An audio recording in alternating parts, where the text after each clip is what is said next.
Welcome to my online class Darbhanga live classes. Darbhanga live classes में आप सभी का स्वागत है। आज मैं पुनः उपस्थित हूँ सर्कल चैप्टर को लेकर और क्लास 9 से एक्सरसाइज 10.3 एनसीईआरटी बुक को आज हम लोग सॉल्व करने वाले हैं।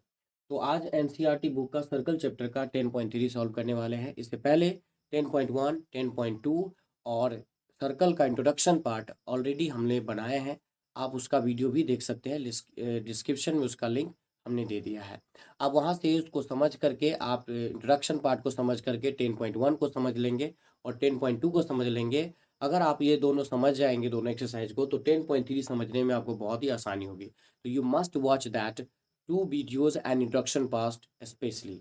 और अगर आपको मेरी वीडियो अच्छी लगती हो, अगर आपको लगता है कि मैंने जो बनाया है अगर यूजफुल है, तो प्लीज़ लाइक करें, सब्सक्राइब करना मत भूलें। तो चलिए क्वेश्चन नंबर 1 सॉल्व करते हैं। क्वेश्चन 1 कहता है कि draw different pair of circles, how many point does each pair have in common, what is the maximum number of common point. तो चलिए इसको सॉल्व करते हैं। कहता है कि हमको सर्कल का जो है पेयर ड्रॉ करना है, कोई भी different types of pair of circle draw करना है। तो जैसे मान लीजिए हम यहाँ पे ड्रॉ करते हैं पेयर, यानी अलग अलग दो सर्कल का एक पेयर। तो हम एक सर्कल का पेयर ऐसा ड्रॉ करते हैं, मान लो कि ये दो सर्कल है, ठीक है। तो इसमें कितने पॉइंट्स जो है कॉमन है, इसमें कोई भी पॉइंट्स कॉमन नहीं आया, क्योंकि जब दोनों एक दूसरे को मिलेगा तभी तो कोई कॉमन पॉइंट्स आएंगे। तो ऐसा तो कोई कॉमन पॉइंट्स नहीं आया, तो इसमें क्या होगा, सीधा लिख सकते हैं इसमें 0 पॉइंट्स आया कॉमन। 0 पॉइंट्स क्या है, कॉमन। इसमें कोई कॉमन नहीं आया। अब हम वही दूसरा सर्कल बनाते हैं, जिसमें देखते हैं इस तरह से। एक ये तरीका था, दूसरा तरीका हम इस तरह से बनाते हैं। मान लीजिए एक सर्कल को ऐसे ड्रॉ किया और दूसरा सर्कल को इसको बस मिलाते हुए हमने इस तरह से ले लिया। एक सेंटर ये ले लिया, एक सेंटर ये ले लिया। तो यहाँ पे देखिए एक पॉइंट जो है वो कॉमन है। इसमें क्या है, 1 पॉइंट इज कॉमन, ठीक है। इसमें एक मात्र पॉइंट कॉमन आया। तीसरा तरीका हम देखते हैं यहाँ पे। तीसरा तरीका में देखते हैं कि और कैसा बना सकते हैं पेयर ऑफ सर्कल। तो हम एक बनाते हैं मान लीजिए इस तरह से, और दूसरा क्या करता है, इंटरसेक्ट करता है इस तरह से। तो दो सर्कल हमने कम बनाया। अब इसमें देखिए दो पॉइंट कम से कम जो है एक दूसरे को काटती है, ये इंटरसेक्टिंग 2 पॉइंट्स है। इस पॉइंट को अगर हम 2 सर्कल का इन मान लीजिए इसका हम सेंटर ओ कर देते हैं, इसका सेंटर ओ डैश कर देते हैं, तो ये दो पॉइंट जो है एक दूसरे को इंटरसेक्ट करती है, काटती है, ठीक है। तो इसमें क्या हुआ कि पॉइंट ए और पॉइंट बी, मान लीजिए 2 पॉइंट, तो इसमें क्या होगा, 2 कॉमन पॉइंट्स। इसमें क्या लिखेंगे, 2 पॉइंट्स आर कॉमन। और इससे ज्यादा अगर आपको लगता है कि कोई और पेयर ऑफ सर्कल आप बना सकते हैं, तो उसको बनाइए और फाइंड कीजिए कि कितने कॉमन पॉइंट्स आ सकते हैं। तो on the basis of this we got that only 2 maximum point is possible. So we can say the conclusion is there, only 2 maximum common points are possible. Common points are possible. तो जब हम दो त्रिभुज को यानी दो circle को अगर हम जब इस तरह से पेयर बनाते हैं, तो हम इसी तरह का रूप बना सकते हैं। और इसमें देखना है कि कितने नंबर ऑफ कॉमन पॉइंट्स दोनों में आते हैं, यानी दोनों जो एक दूसरे को कितने पॉइंट्स पे काटती है। तो मैक्सिमम हम इसी रूप में ले सकते हैं, या फिर कोई भी कॉमन नहीं हो सकता, कोई और तरीका देख लीजिए। तो मैक्सिमम 2 जो है हम लोग ने निकाला कि 2 जो है वो maximum common points are there in these 2 pair of a circle. तो चलिए क्वेश्चन नंबर अगर 1 समझ गए तो क्वेश्चन नंबर 2 को सॉल्व करते हैं। क्वेश्चन नंबर 2 कहता है कि question number 2 is saying suppose you are given a circle. मान लीजिए कि आपको एक सर्कल दिया गया, तो give a construction to find its centre. तो हमें क्या करना है, कुछ ऐसा कंस्ट्रक्शन करना है जिससे उसका हमको सेंटर निकल सके। तो हम सेंटर निकालने के लिए क्या करेंगे, मान लिया हमने एक सर्कल ड्रॉ किया, तो सबसे पहले हम क्या करेंगे कि मान लो कि हमने एक सर्कल को ड्रॉ किया। ये मान लो एक सर्कल हमने ड्रॉ किया, इसका सेंटर हम ले लेते ओ। अब इसको ड्रॉ करना है कि let O centre having there, let a क्या लिखेंगे इसको बांधने के लिए, let a circle whose centre is O. मान लीजिए इसको हमको फाइंड करना है, या फिर मान सकते हैं कि इसका सेंटर हमको तो मानना ही है, तो निकालना ही है, तो हम सेंटर नहीं मानते। Let a circle whose centre is what, हमको निकालना है कि सेंटर कहाँ पे होगा। तो चलिए सीधा क्या करते हैं, हम इसको सबसे पहले 2 आर्क ले लेते हैं। जैसे मान ले ए और बी, हमने 2 पॉइंट ले लिया और ये हमारा क्या हुआ, आर्क हो गया। हमने ड्रॉ क्या करना है, आर्क ड्रॉ करना है। हमने ए और बी 2 ले लिया। अब आर्क को क्या करेंगे, मिड पॉइंट में हम कोई एक जो है अन्य साइड ले लेंगे। जैसे मान लीजिए एक अन्य पॉइंट लेते हैं, एक सी ले लेते हैं, ठीक है। हमने क्या किया, सबसे पहले तो हमने एक आर्क ड्रॉ किया सर्कल के ऊपर, एक पॉइंट सब, यानी आर्क जो होता है वो क्या होता है, पार्ट ऑफ अ सर्कल होता है। और बीच में हमने सी एक पॉइंट ले लिया। अब हम क्या करते हैं, कोड खींचते हैं। तो ए से सी को मिलाती हुई एक जीवा खींच लिया और सी को मिलाती हुई बी के साथ एक जीवा खींच लिया हमने। अब हम क्या करेंगे कि दोनों कोड का हम क्या करेंगे, बाइसेक्टर करेंगे। तो आप कंपास की मदद से क्या कर सकते हैं कि एक चाप जो है हम इधर खींचेंगे और दूसरा इसको काट देंगे, ठीक है। अब हम इसको ड्रॉ करते हुए क्या करेंगे, एक लाइन खींच देंगे इस तरह से। उसी प्रकार same you will do with the BC also, BC का भी हम बाइसेक्टर करेंगे, इसको इधर से काटेंगे और बी से इसको काट देंगे। तो हम कंपास का यूज करते हुए हम इसको काट देंगे। So there is a point where we got कि दीज टू कोड्स को बाइसेक्ट करने वाली भुजाएं एक दूसरे को जहां पे काटती है, यही इसका सेंटर होता है। So this is the process in which you will do. सबसे पहले हमको करना क्या है, ड्रॉ एन आर्क, ठीक है। तो हमको,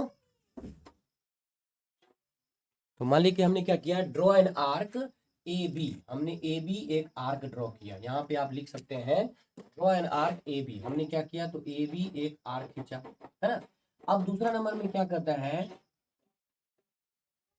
take a point C on arc A B. हमने सी पॉइंट्स ले लिया। उसके बाद वी क्या कर लिखेंगे, we bisect, we bisected A C and B C, okay. और क्या लिखेंगे, we finally what happened, got, what happened, these two bisector lines, क्या लिखेंगे, bisector lines, यानी got bisectors of AC and bisector of AC and ये लिखेंगे BC, है ना, meet at point, हमने उसका नाम दे दिया है O। तो we got center of given circle, ठीक है। तो यही हमारा सेंटर हमने फाइंड कर लिया। तो इस प्रकार से हम क्या करेंगे, सेंटर ऑफ द सर्कल हमको फाइंड करना आ गया, ठीक है। चलिए क्वेश्चन नंबर 3 को सॉल्व करते हैं। क्वेश्चन नंबर 3 को सॉल्व करते हैं। क्वेश्चन नंबर 3 कहता है कि if two circles intersect at 2 points, prove that there centres lie on the perpendicular bisector of the common code. तो हमें इसको सॉल्व करना है। तो हम इसको सॉल्व करने के लिए क्या करेंगे, तो हम देखते हैं इसको। देखिए कहता है कि 2 circles are there which intersect at 2 points. तो हमने क्या करना है कि 2 सर्कल्स को पहले ड्रॉ करना है, ठीक है। मान लो कि ये है ओ सेंटर का है और एक और सर्कल हमने ड्रॉ किया जिसका है मान लो ओ डैश मान लिया। ये 2 सेंटर है जो इस दोनों को क्या करता है, एक 2 कॉमन पॉइंट्स पे इंटरसेक्ट करता है, जिसका नाम हमने दे दिया मान लो ए और हमने बी मान लिया, ठीक है। तो कहता है कि two sir intersect at the points, prove that their कोड। तो ये गिवन है कि ये जो होगा वो क्या होगा, दोनों का कॉमन कोड होगा। यानी ओ सेंटर वाले का भी कोड ए बी हो जाएगा और ओ डैश सेंटर वाले का भी हो जाएगा ए बी कोड। तो गिवन है, लिख लेंगे सबसे पहले गिवन कि A B is the common कोड ऑफ टू सर्कल्स, ठीक है, टू सर्कल्स। तो वी हैव टू प्रूव, तो हमें प्रूव ये करना है कि ये जो होगा वह इसको इक्वली क्या होगा, बाइसेक्टर, यानी इसको बाइसेक्टर है ये, यानी ओ डैश और इसको बाइसेक्ट करती है, यानी परपेंडिकुलर। तो we have to prove that O dash जो है क्या है कि ए बी को क्या करता है, इक्वली बाइसेक्ट करती है। यानी ओ और ओ डैश जो है ये क्या है, इसका, है ना, ए बी, है ना, बाइसेक्ट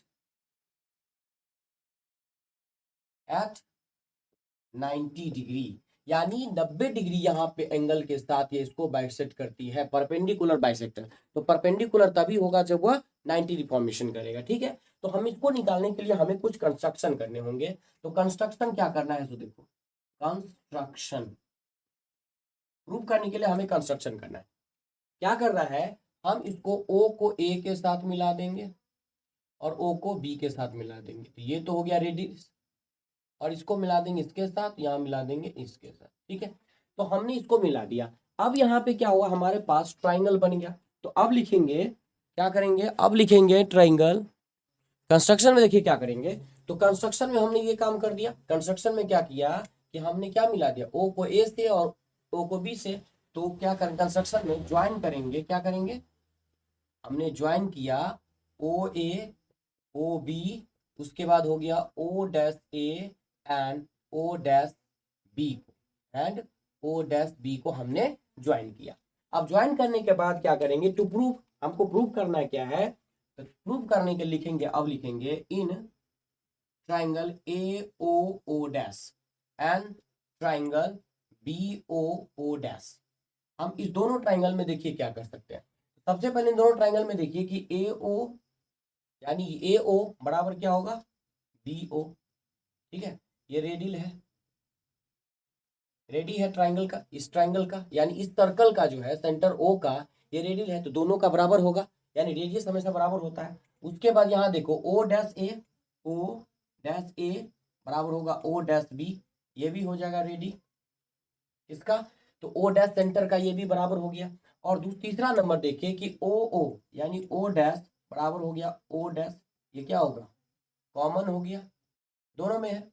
तो इसलिए क्या लिखेंगे, तो ट्राइंगल AOO', देखो AOO' कॉन्ग्रुएंस हो गया किसके, ट्राइंगल BOO' के, बाय किससे, तीनों साइड बराबर है तो बाय साइड क्राइटेरिया से। और से देखिए, यानी दोनों ट्राइंगल AOO' और BOO' दोनों कॉन्ग्रुएंस हो गया बाय साइड क्राइटेरिया से, क्योंकि इसमें AO बराबर OB हो गया, और क्या होगा AO' बराबर हो गया O' B हो गया, और OO' दोनों में कॉमन हो गया। तो अगर ये कॉन्ग्रुएंस है, इसका मतलब ये सभी भुजाएं बराबर होंगी, सभी साइड बराबर होगी। तो इसका मतलब लिख सकते हैं, अगर कॉन्ग्रुएंस है तो हम इसको लिख सकते हैं, क्या लिख सकते हैं, सो इसमें क्या लिख सकते हैं, देखिए ये एंगल बराबर ये एंगल हो जाएगा। तो लिखेंगे एंगल AOO' बराबर हो जाएगा एंगल BOO'। ठीक है, तो इसको हम, यानी ये एंगल बराबर ये एंगल हो गया बाई क्या हो गया, CPCT, क्या हो गया, CPCT। ठीक है, अब हम दिखा लेंगे, अब निकालते हैं इन ट्राइंगल AO, और इसका नाम देते हैं, जो यहाँ पे एक दूसरे को काटती है इसका नाम देते हैं हम C, इसका नाम देते हैं C। तो अब लिखेंगे नाउ, अब थोड़ा सा यहाँ ध्यान दीजिए, अब लिखेंगे यहाँ, इतना तो हमने निकाल लिया।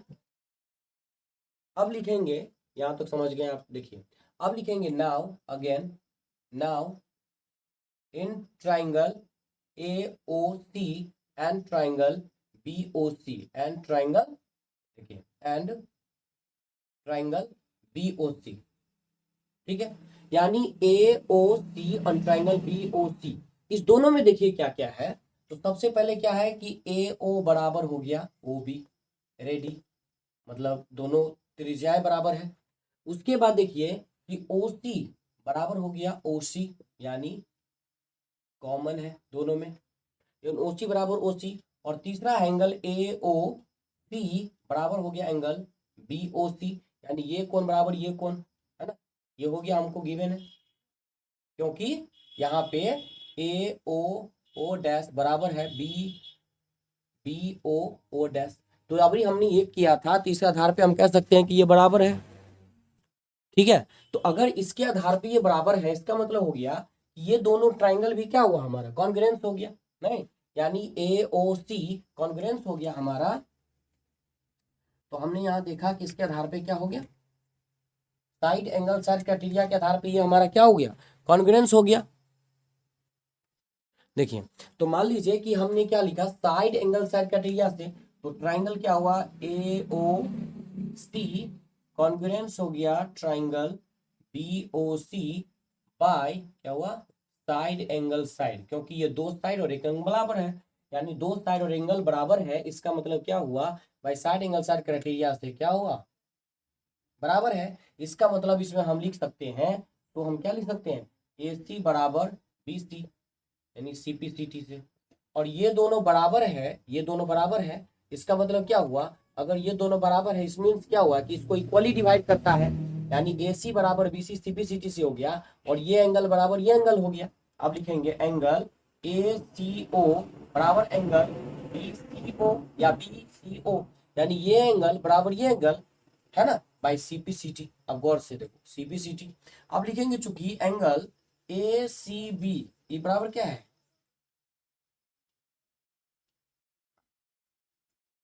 स्ट्रेट एंगल है, ये टोटल मिला के तो 180 है, कि सीधी रेखा पे अगर हम इसको खींचते हैं तो 180 डिग्री एंगल बनता है। तो ए सी बी जो है स्ट्रेट एंगल है, इसका मतलब क्या हुआ, दोनों बराबर है, इसका मतलब हुआ कि A C O plus angle B C O बराबर 180 डिग्री। और चूंकि दोनों बराबर है, क्योंकि ये एंगल बराबर ये एंगल अभी हमने निकाला था, यानी यहाँ से देखिए सीपीसीटी से ये, तो अगर दोनों बराबर है इसका मतलब क्या हुआ, तो एंगल ए सी ओ बराबर angle B C O is equal to 90 degree, दोनों का मान बराबर बराबर है, इसका मतलब 90 डिग्री है, तो सो वी हैव प्रूव्ड। तो प्रूव्ड, हमने क्या प्रूव किया कि क्या होता है कि there the centre lies on the, तो लिखेंगे कि prove that there centre lies, तो there centre lies, so prove centre lies कहाँ है, on the, center lies on the perpendicular bisector of, center lies on the